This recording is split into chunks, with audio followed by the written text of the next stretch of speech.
ایک ملک کے خلاف جارحیت دونوں ملکوں کے خلاف جارحیت تصور ہوگی۔ پاکستان اور سعودی عرب میں اسٹریٹجک باہمی دفاعی معاہدہ طے۔ وزیر اعظم شہباز شریف اور سعودی ولی عہد محمد بن سلمان نے دستخط کر دیے۔ معاہدہ دونوں ممالک کی سلامتی بڑھانے اور امن کے حصول کے لیے مشترکہ عزم کا عکاس۔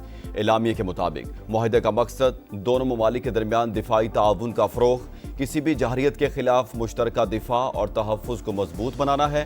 فیلڈ مارشل سید عاصم منیر کا معاہدے کی کامیابی میں کلیدی کردار۔ پاکستان حرمین شریفین کے تحفظ میں سعودی عرب کا شراکت دار بن گیا۔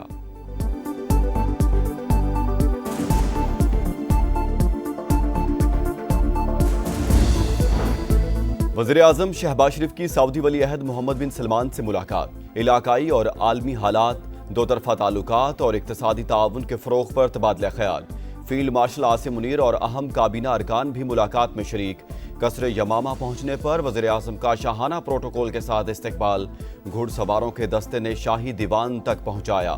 سعودی ولی عہد نے خود پرتپاک خیر مقدم کیا۔ مسلح افواج نے سلامی پیش کی۔ وزیر اعظم کا خصوصی طیارہ سعودی فضائی حدود میں داخل ہوتے ہی ایئر فورس نے جہاز کو حفاظتی حصار میں لے لیا۔ مثالی استقبال پر شہباز شریف کا سعودی ولی عہد سے اظہار تشکر۔ آج سعودی عرب سے برطانیہ روانہ ہوں گے، 2 روز قیام کے بعد امریکہ جائیں گے۔ صدر ڈونلڈ ٹرمپ سے ملاقات متوقع۔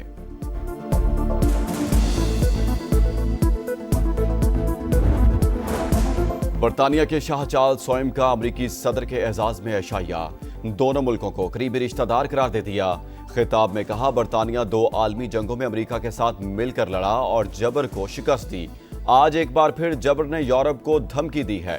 ہم اور ہمارے اتحادی یوکرین کی حمایت میں ایک ساتھ کھڑے ہیں۔ پرتپاک استقبال پر امریکی صدر کا اظہار تشکر، کہا دونوں ملکوں کے تعلقات قابل فخر ہیں۔ ڈونلڈ ٹرمپ کا ونزر کیسل میں والہانہ خیر مقدم۔ شاہی بگھی میں قلعے کے اندر لے جایا گیا۔ گارڈز نے سلامی دی۔ فلسطینیوں کی حمایت اور امریکی صدر کے خلاف لندن میں شہریوں کا احتجاج۔ یو اے ای کو 41 رن سے شکست۔ پاکستان نے ایشیا کپ کے سپر 4 مرحلے کے لیے کوالیفائی کر لیا۔ 147 رنز ہدف کے تعاقب میں متحدہ عرب امارات کی ٹیم 105 پر ہی ڈھیر۔ شاہین آفریدی مین آف دی میچ قرار۔ پاکستان کا اتوار کو پھر بھارت سے مقابلہ ہوگا۔ ایونٹ میں آج سری لنکا اور افغانستان مد مقابل ہوں گے۔ اینڈی پائیکرافٹ نے گھٹنے ٹیک دیے۔ ڈیڈ لاک ختم، پاکستانی موقف کی جیت۔ متنازع ریفری نے میچ سے پہلے ٹیم مینیجر، کپتان اور ہیڈ کوچ سے ڈریسنگ روم میں جا کر معذرت کی۔ آئی سی سی کے جنرل مینیجر وسیم خان بھی موجود۔ پائیکرافٹ نے واقعہ مس کمیونیکیشن کا نتیجہ قرار دیا۔ آئی سی سی پاک بھارت میچ کے دوران کوڈ آف کنڈکٹ کی خلاف ورزی کی انکوائری پر آمادہ۔ ایشیا کپ میں ہائی وولٹیج ٹاکرے کے دوران میچ ریفری نے پاک بھارت کپتانوں کو ہاتھ ملانے سے منع کیا تھا۔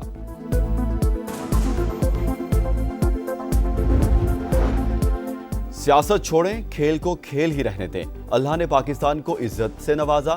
Chairman P C B Mohsin Naqvi کی پریس کانفرنس، کہا بائیکاٹ کرنا بڑا فیصلہ تھا۔ آئی سی سی سے انکوائری کا مطالبہ کیا۔ قوم ایشیا کپ کے آخر تک ٹیم کو سپورٹ کرے۔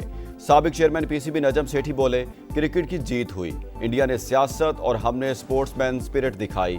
سابق سربراہ رمیز راجہ نے کہا خوشی ہے، جذباتی فیصلہ نہیں کیا۔ اینڈی پائیکرافٹ 90 سے زائد بار بھارت کے میچز میں ریفری رہے۔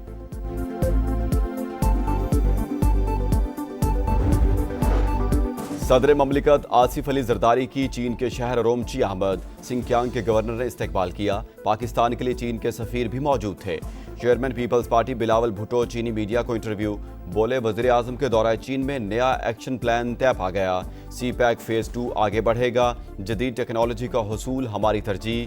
چین کے ساتھ الیکٹرک گاڑیوں کے شعبے میں تعاون بڑھائیں گے۔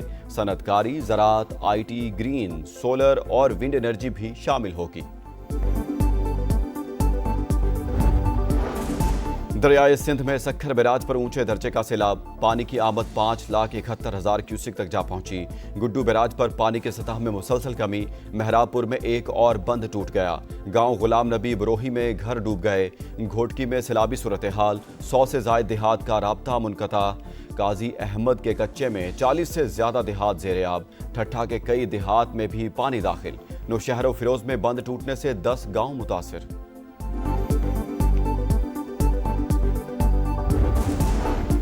زرعی ایمرجنسی نہ لگائی تو غذائی بحران پیدا ہوگا، وزیر اعلیٰ سندھ نے خبردار کر دیا۔ زرعی انکم ٹیکس پر نظر ثانی کا مطالبہ، بولے سکھر بیراج پر صورتحال قابو میں ہے، تمام حفاظتی بند محفوظ ہے، سیلاب کے پیش نظر مکمل تیاری تھی، بلاول بھٹو نے کسانوں کے نقصانات کے ازالے کے لیے کہا، منصوبہ تیار کر لیا۔ پنجاب کے عوام کو کبھی تنہا نہیں چھوڑوں گی، جتنا بڑا سیلاب تھا، حکومت فوری ریسکیو نہ کرتی تو بڑی تباہی ہوتی، متاثرین کی گھر واپسی تک چین سے نہیں بیٹھیں گے، مریم نواز کا عزم، اشریف اور بہاولپور کا دورہ، سیلاب متاثرین سے ملاقات، خواتین کو دلاسا دیا، بچوں کو پیار کیا، ہر ممکن تعاون کی یقین دہانی کروائی، وزیر اعلیٰ پنجاب نے وزیر آباد میں الیکٹرک بسوں کا افتتاح کر دیا، گجرانوالہ میں میٹرو کی تعمیر کا اعلان، کہا اگلے سال تک 1500 گرین بسیں آئیں گی، خواتین، طالب علموں اور بزرگوں کے لیے سفر مفت ہوگا۔ بھارتی سپانسرڈ دہشت گردوں کے گرد گھیرا تنگ، سیکیورٹی فورسز کا خوزدار میں آپریشن، فتنہ الہندوستان کے 5 دہشت گرد ہلاک، بڑی تعداد میں اسلحہ اور گولہ بارود برآمد، کلیئرنس آپریشن جاری، پاک فوج قوم کی غیر متزلزل حمایت سے دہشت گردی کے مکمل خاتمے کے لیے پرعزم۔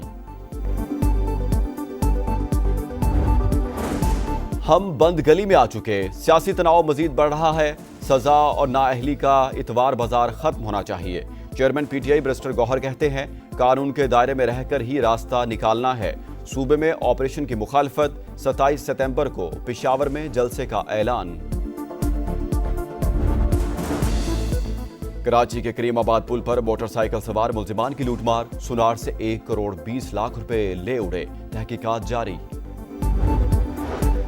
اسرائیل کے غزہ سٹی پر وحشیانہ حملے، 150 مقامات پر بمباری، 2 دن میں 25 رہائشی عمارتیں تباہ، ٹینکوں کی الشفا اسپتال پر گولہ باری، مزید 98 فلسطینی شہید، سعودی عرب کی اسرائیل کے زمینی آپریشن کی مذمت، عالمی برادری سے ایکشن لینے کا مطالبہ، قطر نے اسرائیلی اقدام کو ناقابل قبول قرار دیا، امیر قطر کی اردن کے شاہ عبداللہ سے ملاقات، غزہ کی صورتحال پر تبادلہ خیال، حماس کے سینئر رہنما غازی حمد قطر حملے کے بعد منظر عام پر آ گئے، الجزیرہ ٹی وی کو انٹرویو میں اسرائیل کے خلاف مزاحمت جاری رکھنے کا اعلان۔